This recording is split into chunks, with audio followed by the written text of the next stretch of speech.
पे कई से खुले हैं, कई दरवाजे ओपन है हमारे लिए, हमारी करियर के लिए। और ये बच्चों को पता होना जरूरी है कि यार हमें आगे जाके करना क्या है। जब तक यही नहीं पता होगा तो जाएंगे कहाँ। जैसे यहाँ पे कोई एग्जाम्पल मैंने दी है कि सबसे पहला एग्जाम्पल हमारा जो दरवाजा है वो सीयूटी। सीयूटी सब जानते ही होंगे। दूसरा क्लैट, आईपी मैट, बीबीए, ये चारों अपने अलग अलग फ्यूचर लेके आते हैं। सबका अपना अपना बेनिफिट है। हम कहेंगे सर हम ये कर लेते हैं, इसका बेनिफिट इससे ज्यादा मिलेगा, नहीं। हर कोर्स अपनी जगह पे बेस्ट है।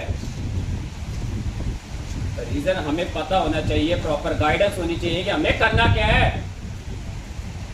इसी चीज के बारे में आज डिस्कस करने जा रहे हैं कि ये जो हमारे 4 दरवाजे खुले हैं, इन दरवाजे के पीछे राज क्या है। जैसे कि सीयूटी, सबसे पहले आप जानते हैं सीयूटी होता क्या है। अब सीयूटी एक ऐसा एंट्रेंस एग्जाम है जो सभी के लिए, इसमें ना कोई अमीर है ना कोई गरीब है, बट सबसे बड़ा बेनिफिट है ये उन बच्चों के लिए है जो सबसे ज्यादा यानी ज्यादा से ज्यादा फीस अफोर्ड नहीं कर सकते। उन बच्चों के लिए है जो भाई कहते हैं कि सर हमारे कम बजट में मुझे अच्छा कोर्स, अच्छे सक्सेस मिल सके, तो सीयूटी उनके लिए बनाया गया। तो जैसे कि यहाँ पे सीयूटी का एक रोड मैप मैंने तैयार किया है कि हम सीयूटी को कैसे प्रिपेयर करते हैं, किस तरीके से हैंडल करेंगे, किस तरीके से उसकी तैयारी करेंगे, किस तरीके से आगे सक्सेस में पहुंचेंगे। तो उसका एक रोड मैप है। यहाँ पे क्या है कि सबसे पहली पॉइंट क्या है कि हम सबसे पहले एग्जाम को समझते हैं कि सीयूटी है क्या, उसका सब्जेक्ट क्या है, उसका पैटर्न क्या है, उसकी मार्किंग स्कीम क्या है। जब ये चीज हमारी डिसाइड हो जाती है, मौके दिए जाते हैं कि जो बच्चा जिस सब्जेक्ट में स्ट्रॉन्ग है उसको वो चूज कर सकता है, जिसे हम डोमेन का नाम देते हैं। डोमेन वही सब्जेक्ट ऐसा है जिसके अंदर उसकी स्ट्रेंथ है, उसका ताकत है, उसको आगे जाके इस लाइन के अंदर जाना ही जाना है, फिर उसको ये सिलेक्ट करना पड़ता है।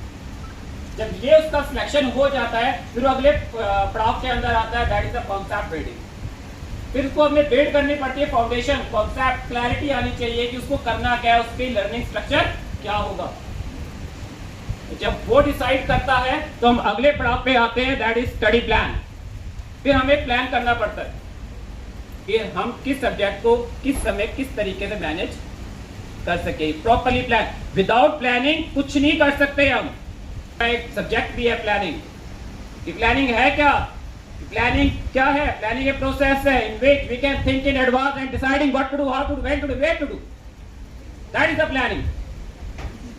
यही चीज यहाँ पे डिसाइड की जाती है कि हम पहले स्टडी प्लान करते हैं तब आगे बढ़ने चालू करते हैं। Without planning other function are useless.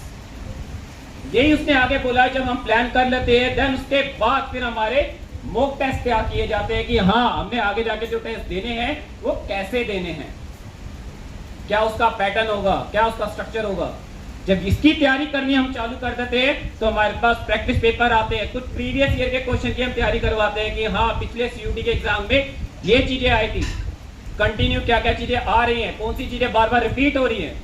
जब ये चीजें हमारी तैयार हो जाती है उसके बाद हमारा सबसे बेटर पॉइंट जो आता है वो क्या आता है, परफॉर्मेंस को एनालाइज करना कि हम कहां थे और कहां आ चुके हैं। ये भी आप चैप्टर 12 वाले पढ़ चुके हैं, controlling that, comparison with the actual performance with the desire. जो चीज सोची और जो चीज हुई है इसके बीच में कंपेयर करते हैं और फाइंड आउट करते हैं डेविएशन को कि हम कोई कमी तो नहीं आ रही।